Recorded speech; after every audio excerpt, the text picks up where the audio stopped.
The carriage wheels crunched over the last stretch of gravel road, a steady, grinding sound that had followed Nora Calloway for nearly 3 hours.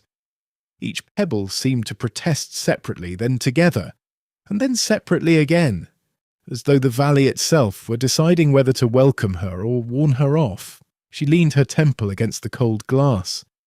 Outside, the light had already gone the particular bruised purple of early October evenings in Chestwood Valley.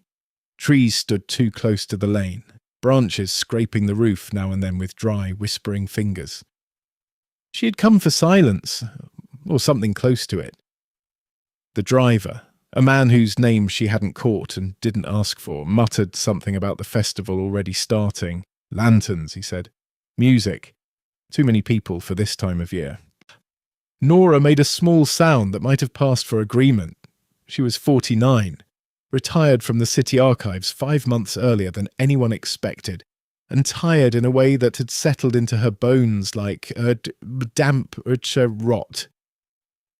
Her grandmother's house waited at the end of this road, small, stone, smelling of old cedar and last year's apples left to soften in the cellar. She planned to do nothing more complicated than sit by the window with tea that had gone cold, listening to the valley breathe. The horses slowed. A fiddle started up somewhere ahead, bright, quick, the notes tumbling over each other like children racing downhill. Laughter followed, sharp and sudden, then scattered. A child shrieked in delight, not fear. Wood clacked against wood, someone rolling pumpkins, probably, the big orange ones already lined up for tomorrow's contest. But Nora closed her eyes. The sounds arrived in layers. Close ones first, hooves, harness jingling, her own breathing. Then farther ones, fiddle, voices, the low groan of a cider press being tested. Beneath it all, the wind moved through dry cornstalks, a papery rustle that never quite stopped. She had forgotten how loud, quiet places could be when everyone was trying to be happy. The carriage stopped. The driver climbed down, boots hitting ground with 2 deliberate thumps. Nora waited until he opened the door before she moved. Cold air rushed in, carrying cinnamon and wood smoke and the faint metallic bite of fermenting apples. She stepped onto the path. Gravel shifted under her shoes, small, complaining sounds different from the city cobbles. Her valise was already on the ground, but the driver touched his cap and climbed back up without another word. The horses started again almost immediately, wheels turning away down the lane until the crunch faded into the general festival hum. Nora stood a moment longer than necessary. The house looked smaller than memory. Ivy had claimed more of the front wall. One window pane was cracked in a long diagonal. She fitted the key, her grandmother's key, heavy iron, the teeth worn smooth on one side from decades of use, and pushed. The door gave with a low groan, reluctant. Inside smelled of dust and cedar and something sweeter, older, perhaps the ghost of beeswax polish. She left the valise by the door. No need to unpack tonight. She found the kettle, Luska filled it, set it on the range. And while the water heated, she opened the back window an inch. Then festival sounds poured in more clearly now. A banjo joining the fiddle. Someone calling instructions about lantern placement. The rhythmic thump-thump of feet dancing on boards laid over grass. Closer, an owl asked its single, patient question from the orchard. Nora leaned her palms on the sill. The wood was cool, pitted, familiar under her fingers. She had spent summers here tracing those same imperfections while her grandmother hummed and chopped onions. The kettle began to whistle, thin at first, then insistent. She made tea. Too strong, probably, she hadn't measured. Sat at the small table her grandmother had always kept pushed against the wall. Drank slowly. The first sip scalded her tongue. She didn't mind. Outside, the music changed tempo, slower now, a waltz perhaps. Couples laughing as they found the rhythm. Someone dropped a wooden spoon. It clattered against a metal bucket, bright and startling, then silence swallowed it again. Nora listened to all of it without moving. She had told herself she would not think about the archives, the ledgers, the way paper crackled when it was trying to tell you something it had kept hidden for decades. She had come here to stop listening so hard. But listening was what she did. The fiddle stopped abruptly. A man's voice, cheerful, too loud, called for everyone to head home, save the best for tomorrow. Footsteps retreated in different directions, some quick and light, some slow and heavy, some dragging as though reluctant to leave the lanterns behind. A dog barked twice, sharp, then gave up. The wind rose for a moment, rattling dry leaves across the path, then fell again. Nora finished the tea, or it had gone lukewarm. She carried the cup to the sink, rinsed it, set it upside down on the drainer the way her grandmother always had. Then she went upstairs, narrow stairs, each one creaking a different note, and found the bedroom that had once been hers. The quilt smelled of lavender and mothballs. She lay down without undressing, boots still on, arms at her sides, closed her eyes. Sleep did not arrive. Instead, sounds kept coming, the house settling, small pops and sighs as Wood remembered the day's temperature. An apple dropping in the orchard, soft thump into grass. Farther off, someone singing alone, voice cracking on the high notes, then nothing for a while. Then a new sound, not loud, not close, but wrong. A single, deliberate scrape. Metal on stone, perhaps, or metal on metal. It came once, paused, came again, or 3 times altogether. Then silence. Nora opened her eyes. The room was darker now. The lantern outside her window had been extinguished. She lay very still, waiting for the sound to repeat itself. It did not.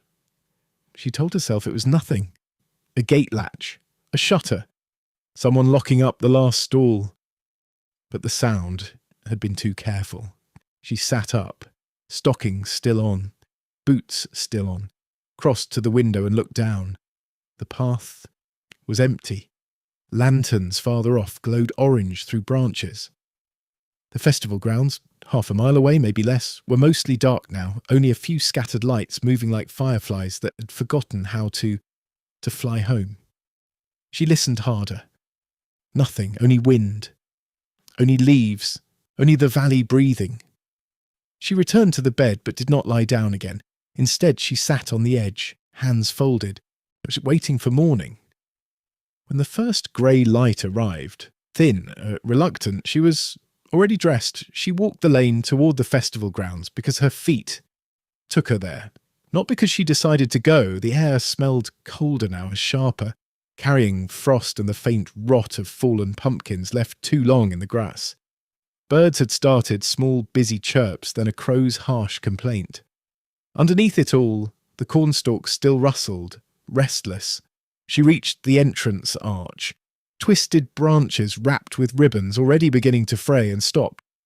People were gathered in a loose knot near the big pumpkin display. Not many. 10, perhaps 12. Mostly men. A woman in a green shawl stood apart, arms wrapped tight around herself. No one spoke. Nora moved closer, boots soft on the trampled grass. Then she saw it. As the body lay behind the largest pumpkin. A prize winner, no doubt, round and perfect and obscene in the dawn light. Damien Ashford. She recognised the coat first, good wool, bottle green, the kind of green that cost more than most people earned in a month. He was on his back, one arm flung out, the other curled toward his chest, fingers still holding a torn length of red ribbon, the kind they tied around scarecrow necks for the festival. A single golden leaf rested on his breastbone, bright against the dark wool, trembling faintly when the wind touched it. The constable, young red-faced, hat in his hands, was trying to keep people back. His voice cracked twice before he managed to sound official. Nora stood at the edge of the crowd. No one noticed her yet. She listened. The pumpkin itself made almost no sound, but the straw beneath it shifted whenever someone moved too close, small, dry crackles. A horse stamped somewhere behind the stalls. The wind moved again, rattling the ribbons tied to the display poles. One of them had come loose. It slapped against wood in irregular beats. Damien's coat rustled too, the fabric catching on itself. And the leaf made its own small sound when it moved, crisp, foreign, not like any leaf that grew in Chestwood Valley. Too bright, too deliberate. Nora's throat tightened, not from grief. She had barely known the man, but from recognition. She had heard that kind of wrongness before, in paper that didn't match the year it claimed to be from, in ledgers where one entry had been added later, the ink still too fresh under ultraviolet, in silences that were trying too hard to sound natural. The constable glanced up, saw her standing there, stranger in good boots, grey coat, hair coming loose from its pins, and frowned. "You're the Calloway granddaughter," he said. Not a question. She nodded once. He looked at the body, then back at her. We don't usually," his voice dropped. "But you worked with records, old cases, things like that, in the city." She said nothing. He swallowed. "I'd be obliged if you'd take a look, just to look, before we move him." The crowd shifted. Someone coughed. The loose ribbons slapped the pole again, sharp, impatient. Nora stepped forward. The leaf trembled once more as she approached. She did not touch anything. She only listened. The constable, his name was Harlan, she remembered now, though he hadn't offered it, gestured toward the body with the hand that still held his hat. The motion was small, almost apologetic. "We haven't touched much," he said. "Thought maybe, with your background." Nora stepped closer. The grass was wet underfoot. Each step made a soft, sucking sound. She stopped 2 paces from Damien's outstretched arm, close enough to see the details without crouching, close enough that the leaf's faint rustle reached her again when a stray breath of wind found it. She catalogued without speaking. The ribbon in his hand, red cotton, frayed at one end, where it had been torn, not cut. The kind they tied in quick bows around the scarecrows' necks every year. One of the knots was still half-formed, as though he'd been trying to tie it when the blow came. Or perhaps someone else had pressed it into his fingers afterward.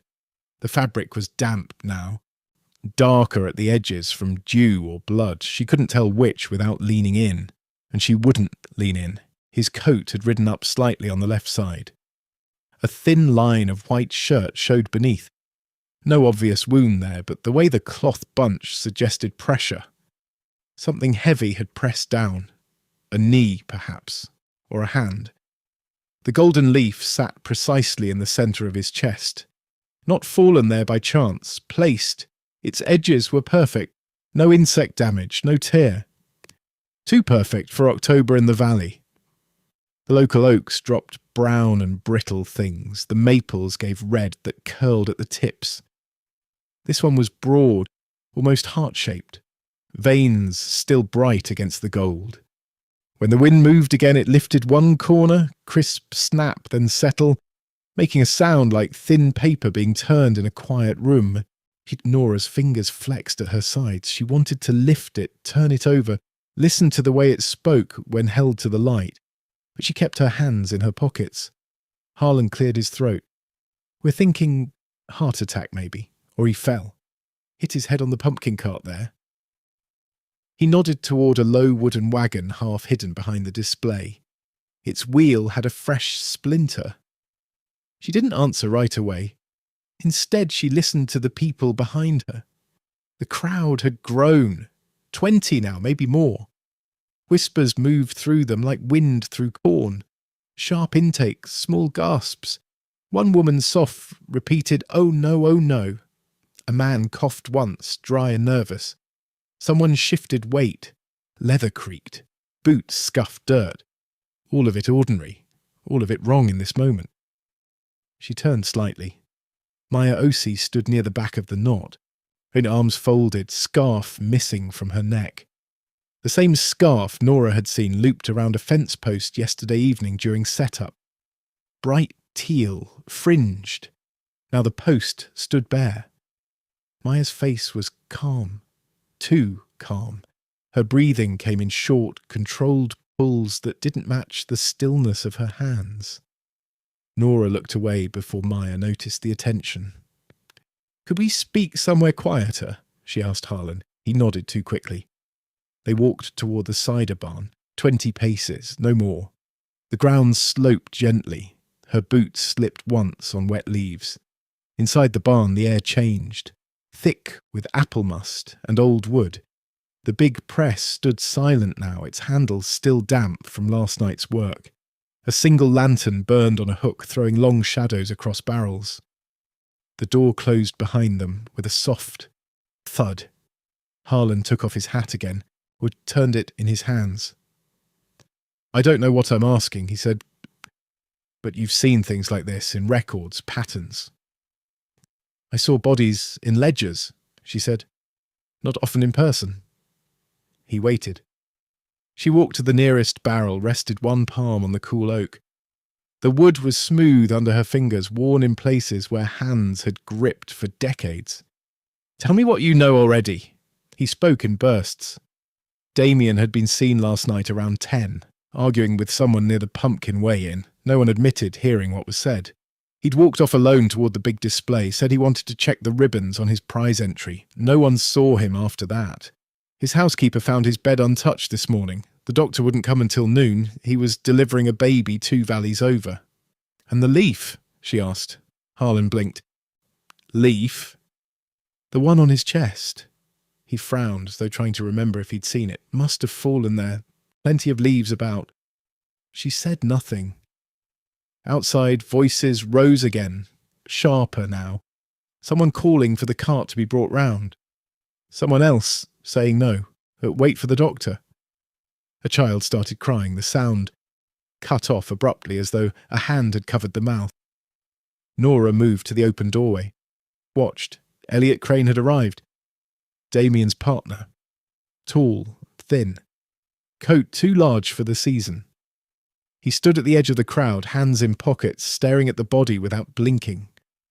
His shoulders were rigid. When Maya turned toward him, their eyes met for half a second, nothing more. Then both looked away. Nora noted the timing of it, the way Elliot's right foot tapped once, twice, then stilled. Nervous rhythm. Or guilty. She stepped back inside. "I'll need to see the festival ledgers," she said. "The old ones. Anything from 15 years back or more." Harlan opened his mouth, closed it. They're in the town hall basement, dusty. Half of them are mildewed. "That's fine," he hesitated. "You really think this isn't natural?" She thought of the ribbon, the leaf, the careful placement, the way Damien's fingers still curled around red cotton as though he'd been holding on to something he refused to let go. "I think," she said slowly, "someone wanted us to notice." Harlan exhaled through his nose. "Right, ledgers. I'll get the key." He left her in the barn.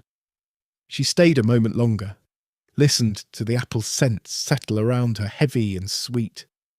Somewhere deeper in the barn, a mouse scratched briefly against wood, small, frantic, then stopped. The lantern flame hissed once when a draught found it.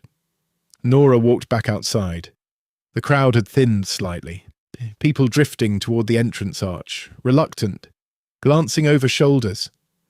Maya was gone. Elliot, too. Only a few lingered, Ruth Hadley among them. The old woman stood leaning on her cane, face unreadable. Her coat was buttoned wrong. One button skipped. Nora noticed because Ruth never made mistakes like that. Not in 30 years of knowing her. Ruth's eyes met Nora's across the grass. Nothing passed between them, no nod, no smile, just recognition. Then Ruth turned, slow, deliberate, and tapped her cane once against the ground. The sound was sharp, final. She started walking toward the lane that led back to town. Nora watched her go. The wind rose again. Leaves skittered across the path. Brown ones, red ones, none of them gold. She followed the direction Ruth had taken, not because she meant to catch up, but because her feet were already moving. Past the cider barn, past the scarecrow row, each figure sagging slightly now that the night was over, ribbons fluttering like loose threads. One scarecrow had lost its hat. It lay in the grass, straw poking out at odd angles. She kept walking. The town hall stood at the far end of the green, grey stone, narrow windows, ivy older than anyone alive. Harlan was already there, fumbling with an iron key ring. He looked up when she approached. "Basement's this way," he said, down narrow stairs. Each step groaned. The air grew cooler, damper. Smelled of wet paper and mildew and time. At the bottom, a single bulb flickered on when Harlan pulled the chain. Shelves lined the walls, boxes, ledgers, rolled maps tied with string. Dust hung in the light like slow smoke. He pointed to a shelf near the back. Festival records are there, year by year. Some of the older ones are falling apart. Nora nodded. He lingered a moment, then said, "I'll be upstairs if you need me." When his footsteps retreated, she was alone with the paper and the quiet. She started with the most recent ledger, last year's. The pages crackled when she opened it. Ink still dark, entries neat, festival income, pumpkin weights, ribbon orders. Nothing unusual. She worked backward. 10 years, 12, 14. At 15 years back, the paper changed. Thicker, yellower, edges brittle. The handwriting looser. Fewer entries. She turned slowly, listening to each page as it moved. Halfway through October's record, she stopped. A single line, in different ink, darker, fresher, had been added later. Incident at harvest display, accidental fall, case closed. Beneath it, in faint pencil, someone had written a name. Damien Ashford. Not as victim, as witness. Nora sat down on the bottom step. The bulb buzzed overhead. Outside, far above, festival sounds started again, tentative at first, then stronger. Music. Laughter. Life trying to continue. She closed the ledger.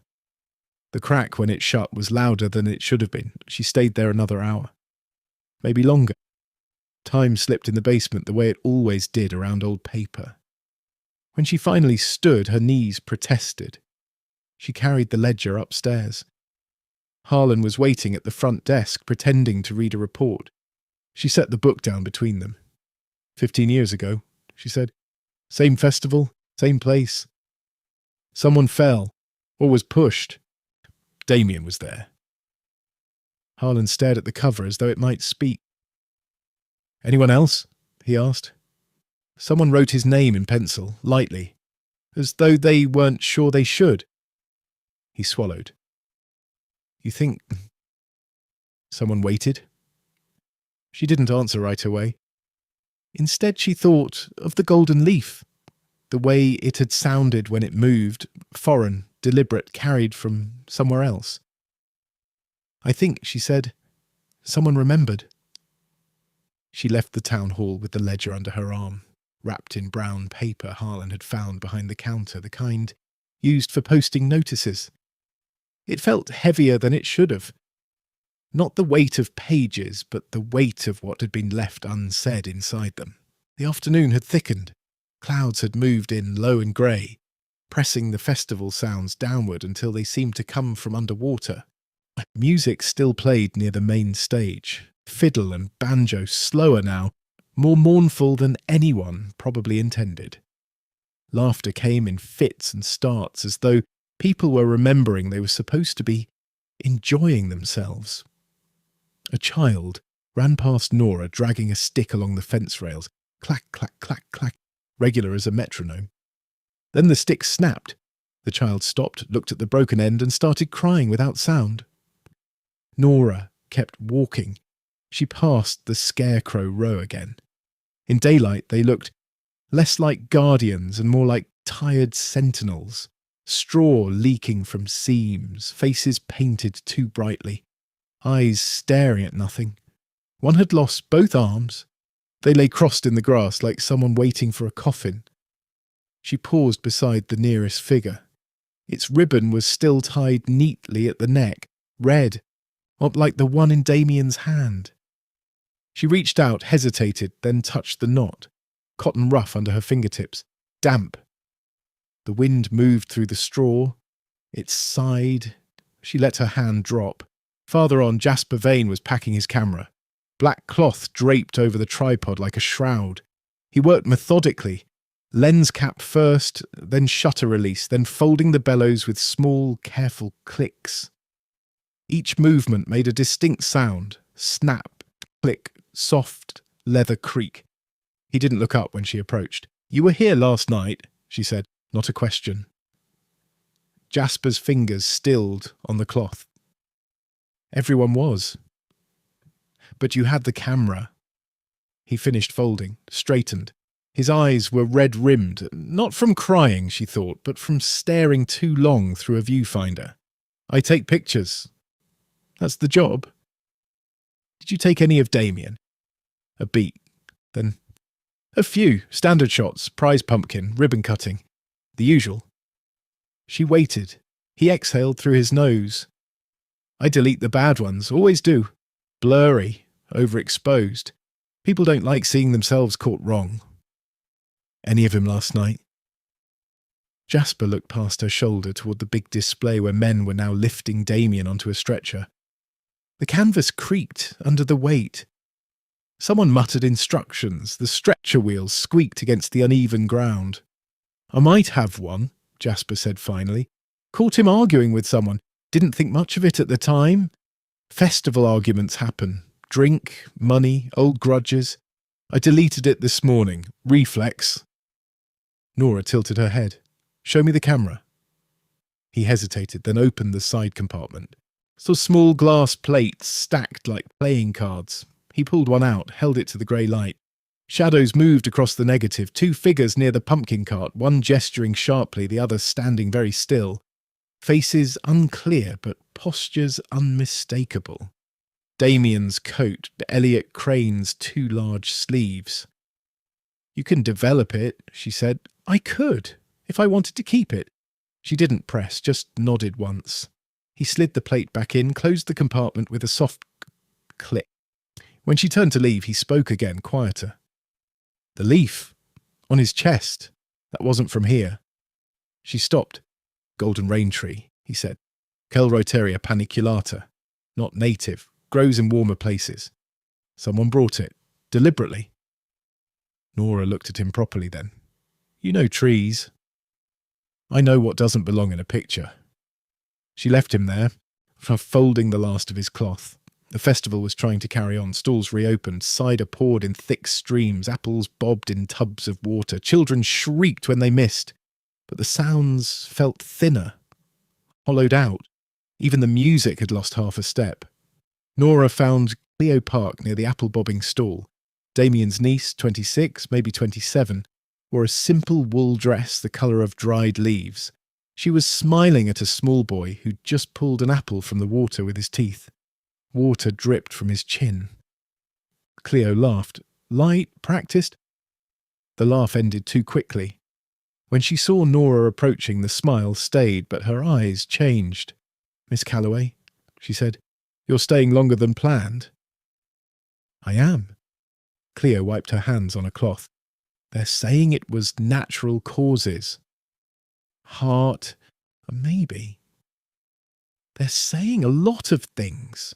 Cleo's fingers twisted the cloth once, twice. "He changed his will last week, cut me out, left everything to the Valley Trust. For preservation," he said. Her voice stayed even. "I smiled when he told me. What else was there to do?" Nora listened to the words, but more to the spaces between them.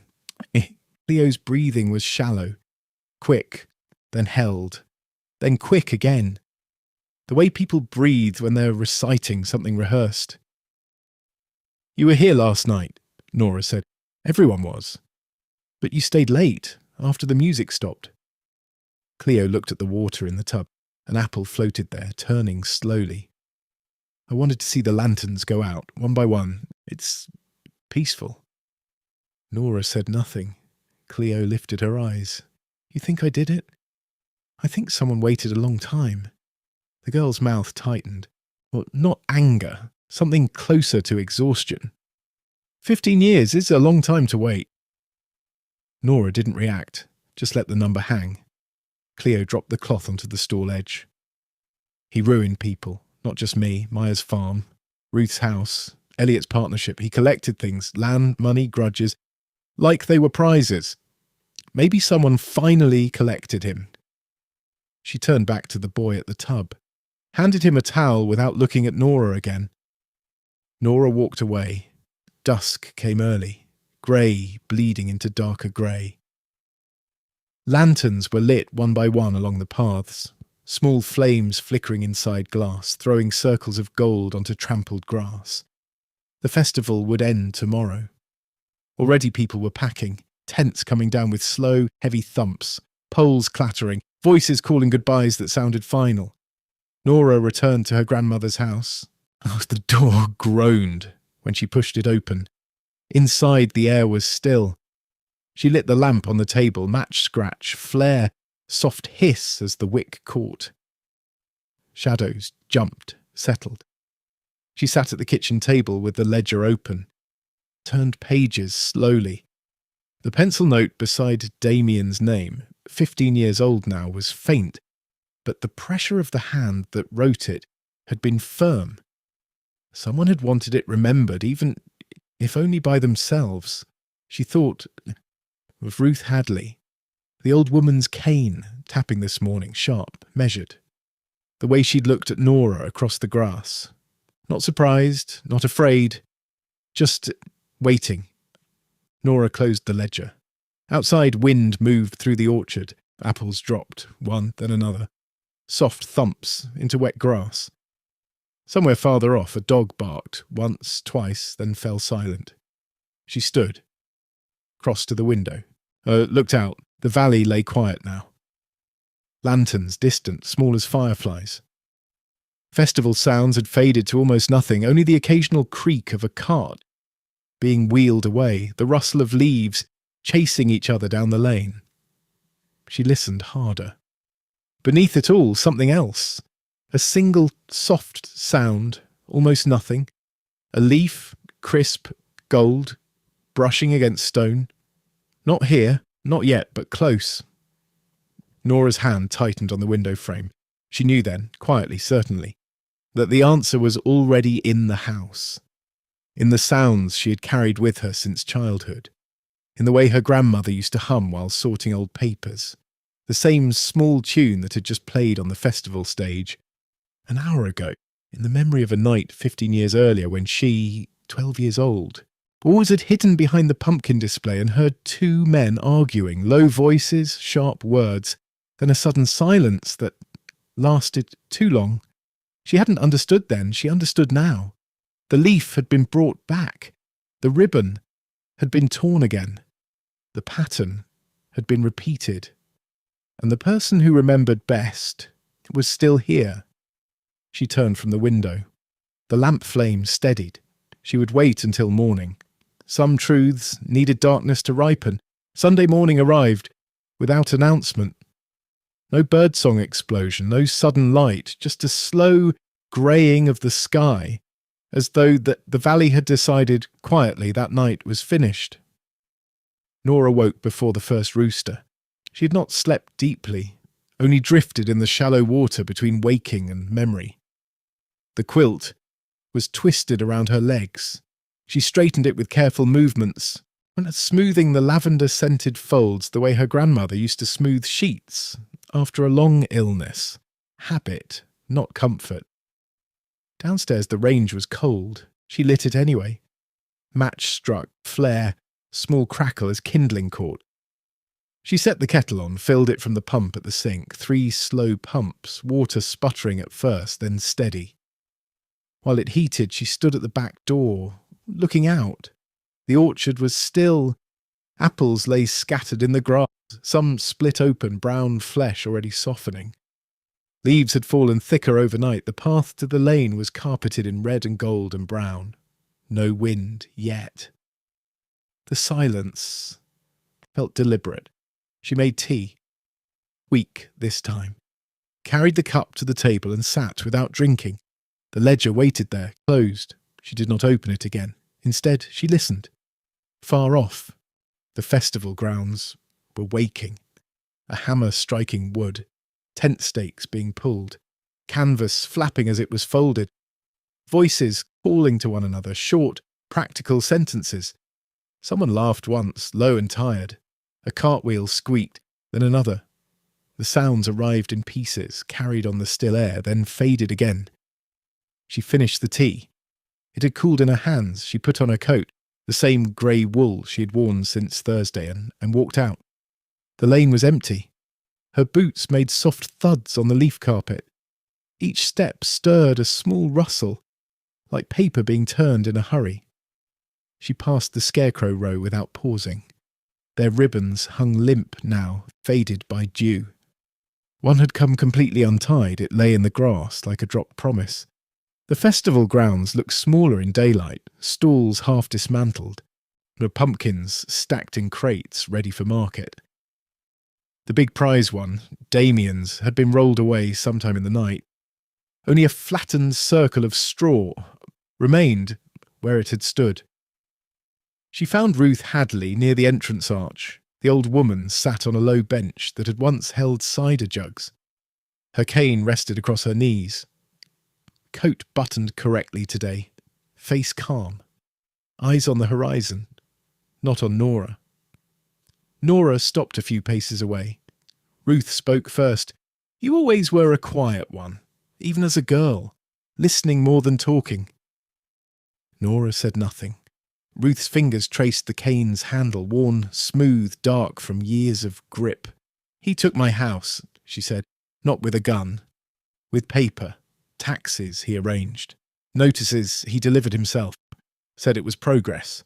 Said orchards needed consolidating." A small pause. I watched the bulldozer from the road. I heard every board crack, every nail scream. The wind rose, then, brief, sharp. Leaves skittered across the grass between them. Ruth reached into her coat pocket. Brought out a small cloth bundle, unfolded it slowly. Inside lay a single golden leaf, same shape, same impossible brightness. It had been pressed flat, veins still clear. "I kept one," Ruth said. "From the tree he planted in my yard after. Said it would be beautiful. Said I'd thank him someday." Her voice stayed even. "I waited 15 years for the leaves to fall the way they were supposed to. They never did. Wrong tree, wrong place." Nora looked at the leaf. It made no sound now, still, pressed, silent. Ruth folded the cloth again, returned it to her pocket. "I didn't plan the ribbon," she said. "That was impulse. He was holding it when it happened. I closed his hand around it. Seemed fitting." Nora's throat tightened. Not from shock, from recognition. The sound she had heard Thursday night, the careful scrape, metal on stone, or cane on gravel, 3 times, measured. Ruth looked at her then, properly. "You were 12, she said. "Hiding behind the pumpkins, I saw your shadow. Heard you breathing, I didn't speak, thought you'd forget." "I didn't forget," Nora said, quiet. "I just didn't understand." Ruth nodded once, and "Now you do." A long silence followed, the kind that doesn't need filling.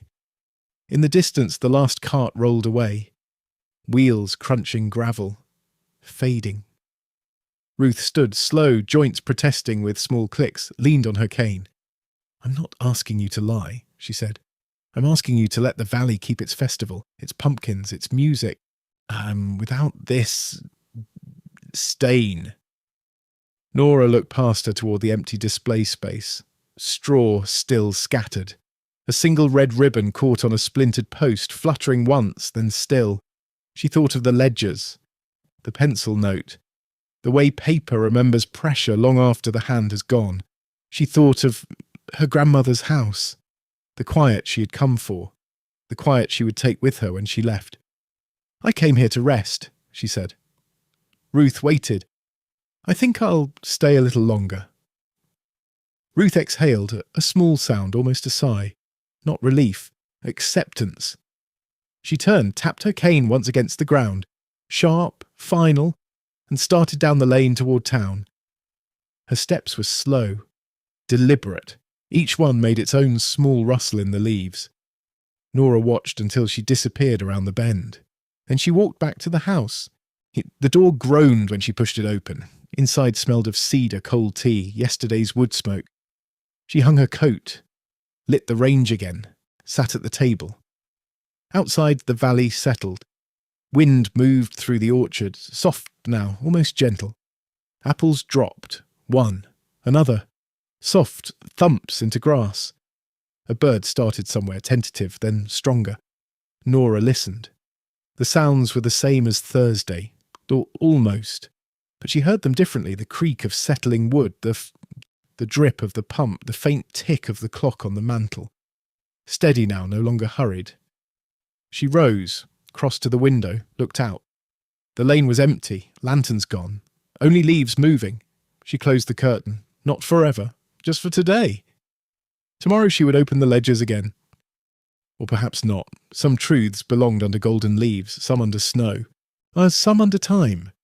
She sat again, folded her hands in her lap. The kettle began to whistle, thin, then insistent. She let it sing.